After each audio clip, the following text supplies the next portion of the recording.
देख रहे भाई टाइन मारने में कितना दिक्कत होता है।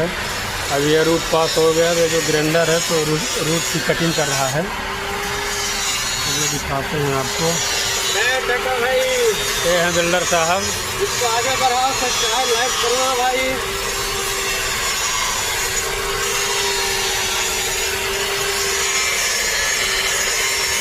कैसा हो ग्राइंडर कहीं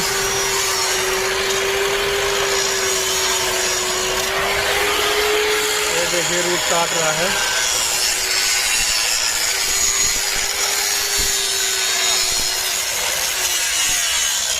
तो उधर पहले मार ले, क्या मार ले उधर एक साइड। हाँ